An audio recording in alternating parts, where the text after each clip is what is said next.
Update. My 32 male wife, 35 female, is suggesting we open our marriage to my childhood friend. Original post. My wife and I have been together for 10 years, married for 8, and now I have 2 small kids together. She is the love of my life, and I could not imagine myself with anyone else. About 3 years into our marriage, she started to show attraction to Asian characters in the shows and movies we watched together in our weekly movie nights. At first, I brushed it off as a joke, but I realized she was serious about a month ago when we started watching Chicago Med. She joked often of wanting one of the characters, Dr. Choi, to be her doctor so he could feel her up. I laughed along until she insisted we stop watching when Dr. Choi got into a relationship with another doctor.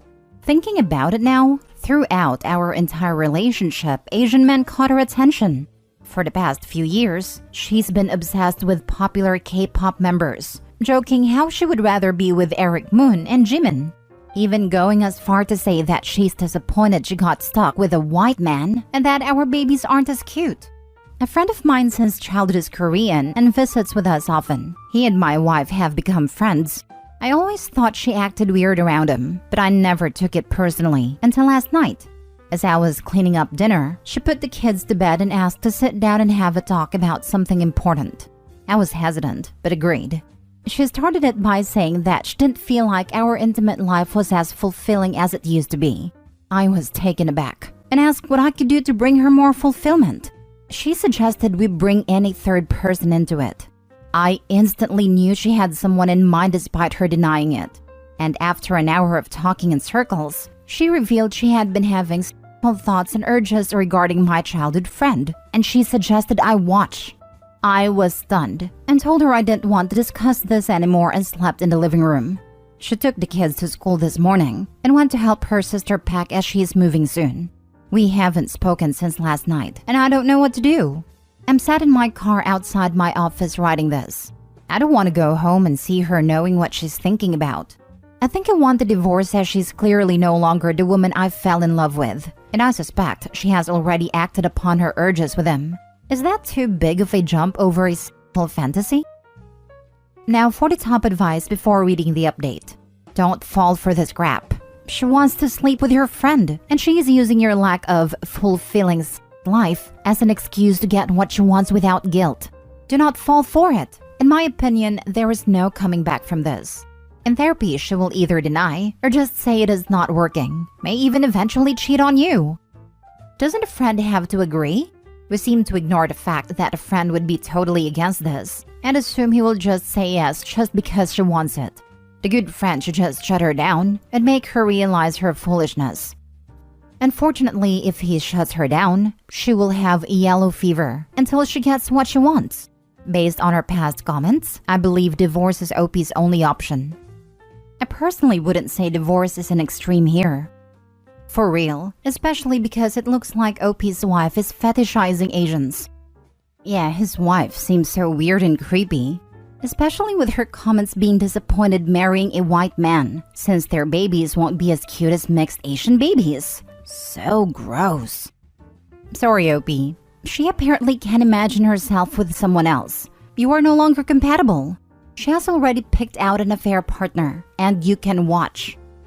I suggest you start getting your financial affairs in order. Her crack about not having desirable-looking children with you is a massive insult. Be present and think about your own happiness too. You can watch. How incredibly disturbing, man. Brutal. It's like, well, damn, I definitely have a picture in my head now, huh? And her hating on her kids' look for not being the race she wants? Brutal. Yeah, I get her talking like that about her kids recorded somehow, so that when we hit divorce court, the judge can understand how shallow her existence and priorities are. Better to not tell the kids about this, unless you're willing to breed resentment in your children towards the mother. Honestly, so much stuff wrong with this post. And now for the update. First of all, I want to thank your community for the support. I'm sorry for the late update. Things have been busy around my house. To fill you all in relatively quickly, I returned home that night and made a post, and my wife and I were still not speaking. I waited until she was putting the kids to bed to make a call to my friend. I wanted to talk to him alone. I slept outside and made a call, and I told him everything. He told me he was so sorry for me and that my wife's behavior was disgusting. He then confessed to me that a few years into my wife and I's marriage, she, drunk, made a move on him at a mutual friend's party. It began as flirting, and my friend was not entertaining it. She kissed him, and he left the party early. I asked him why he never told me about it, and he said he didn't want to ruin our marriage over something she did while drunk. They never spoke about it and continued as normal friends. Now that a week has passed, I've figured out that his party aligns with the start of her strange behavior towards Asian men in media. I thanked him for sharing this with me and hung up. I immediately went inside and confronted my wife. I was officially disgusted with her for pushing a kiss on my friend and suggesting I watch her be with him. I told her exactly how I was feeling and what my friend had told me. My wife admitted she only asked to open our bedroom to him because she has had feelings for him for years and wanted to keep herself from cheating on me. I explained that she already had and wrecked the foundation of our relationship. I told her we were divorcing and not to try and stop me, as was not changing my mind. In the last week, I've been staying with friends and family. She has done nothing but harass me via my number, and I am proud to say I have given her no attention. I see her still while stopping by my house during the day for my kids. They're too young to understand what's going on, and as I mentioned in my last post, they attended a daycare/schooling program for young children during the summer, and as a result, I never spend long in the house, and typically leave while taking them there. She won't mention it in front of them, so it hasn't been an issue. I've been seeking out a lawyer for divorce proceedings and looking for an apartment in my kids' school district. I feel freed. Many of you were right. Our marriage has been dead for a very long time. I'm not sure if I can ever see my friend the same way. I want to start therapy and try to work on it. He's been a very close friend since childhood, and I would hate to lose him. My friends and family have been very supportive, so have most of you on Reddit. You've helped me very much and made me feel valid in my feelings. I thank you all for that. Since no one mentioned this, if you own the house, go back to it immediately. If you don't, you will be seen as abandoning the house and kids. This will mess up your alimony and child support. Judges do not look kindly on this. Get back to the house. Thank you for telling me this. I only do not sleep at the house. I'll go while my kids are there and leave while they're gone and spend the nights away. The home is owned by my wife's parents, so she's not leaving. I am there every day. Their daycare/schooling program has those who drop off their children sign them in with both the child's name and yours. This is proof I have been seeing my kids for the last week and driving them there. I have this and many photos of my children from this last week. This situation is extremely temporary, as I now have a move-in date for an apartment nearby. Does this all work well for me? I really doubt she will fight me in custody at all. In the brief conversations we have had that she brought up our kids and what to do, we seem to agree 50-50 is the correct thing. Don't ask Reddit. Just do what your lawyer advises. Last story. Updates about my 24 female boyfriend's 25 male creepy best friend 24 male. Original post. I've been dating my boyfriend for 3 years, and we've been living together for the past 6 months. My boyfriend has a childhood friend. They've been best friends forever. They've been friends from elementary school. He's been there for my boyfriend through his mother's protracted illness and eventual death. During a time period where we hadn't met yet, he's like a brother to my boyfriend. My boyfriend speaks of him with a lot of respect and affection. The three of us hang out a lot, but this best friend of his is a bit of a... I'll let you pick the right word after I describe him to you. His relationships never last. One of the girls he dated was going to call the cops on him because he hit her and verbally abused her. He called my boyfriend, who then proceeded to talk her down and convince her not to go to the cops.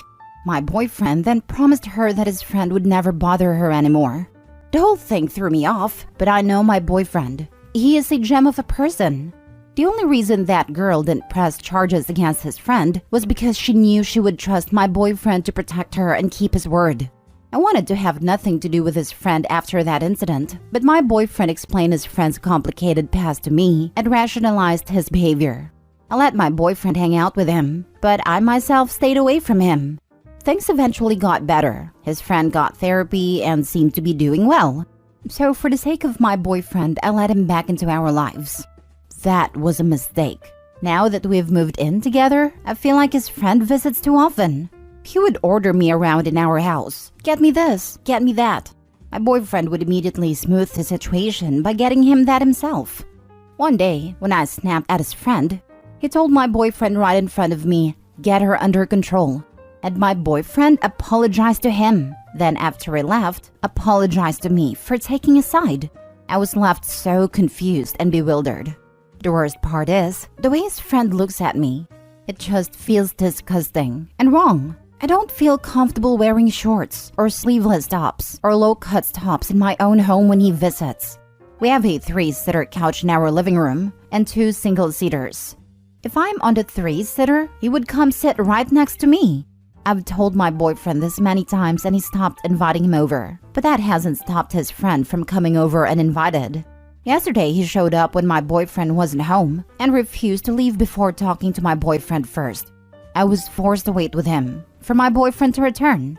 Then he steered the conversation towards our private life, asking and talking about how all the girls were always throwing themselves at my boyfriend, how he never understood why, and he wanted me to explain what I liked about my boyfriend that much. I didn't even reply to that question, and he continued to pester me about it. Is it his junk? I got up and walked out, leaving him to wait alone, even though I wasn't comfortable leaving him alone in our home. My boyfriend is unwilling to cut him off completely, despite me begging him to do so 1,000,000 times. I even threatened to break up with him. He just broke down. He promised he'll have a talk to his friend and set him in line. But he said he can't cut him off because he was there for him when no one was. That he owed him. I love my boyfriend. He's the best person I've ever met in my life. He's a total saint, but I've had enough. I am thinking of leaving him if he continues to be in contact with his friend. But I cannot bring myself to leave, especially because we've never had any significant relationship troubles of our own making. I couldn't ask for a better man to be a father of my children, except this inability to cut off a rotting arm, in this case, his best friend. He's just not someone who gives up on people. I'm at a crossroads here. I need advice from people who have been in a similar situation. Your boyfriend is enabling his friend. I've had a complicated past, but I'm not an ass towards other people, because having a bad history isn't an excuse to be one. He should be challenging his friend's behavior instead of tiptoeing around it, and literally getting him out of trouble. Honestly, I don't blame you for wanting to walk. I don't think I could have stayed with someone knowing they had prevented a woman who had been assaulted from calling the cops. It's one thing to be a nice guy, it's another thing to be a doormat and enable bad behavior. Yes, OP's boyfriend is not a gem of a person if he chooses to surround himself with people like this. He is an apologist and enables his terrible behavior. I cannot get past the part where a boyfriend protected and excused a woman beater, and you allowed it.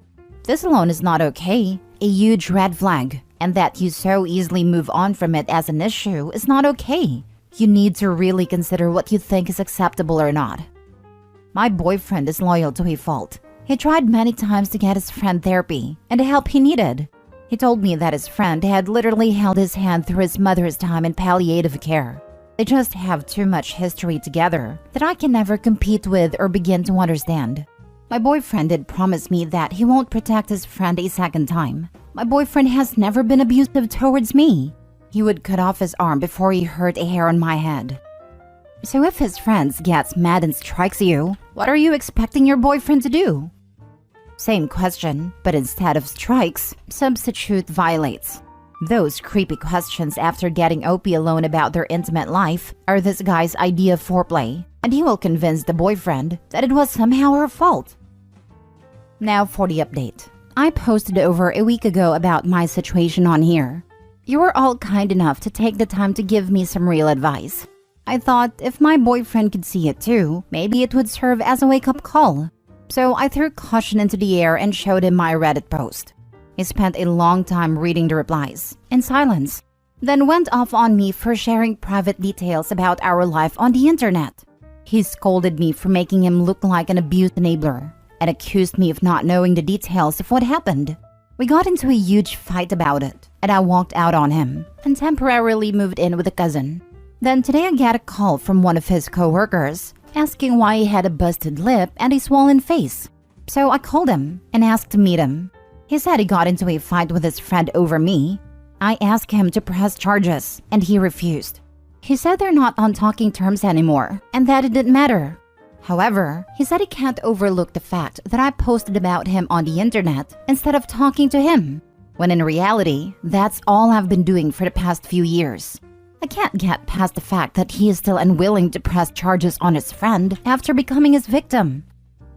So we decided to break it off. We haven't figured out what we're going to do about the apartment or anything. I am just crushed. I thought being away from me would finally bring him to his senses, but turns out I was asking too much. I really hope I did the right thing. No idea how I am going to deal with losing him, and I can't help but feel like none of this would have happened if only I hadn't posted about him. I'm still not sure if this is a good thing. I guess only time will tell.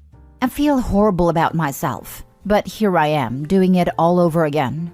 I could really use some words of wisdom right now.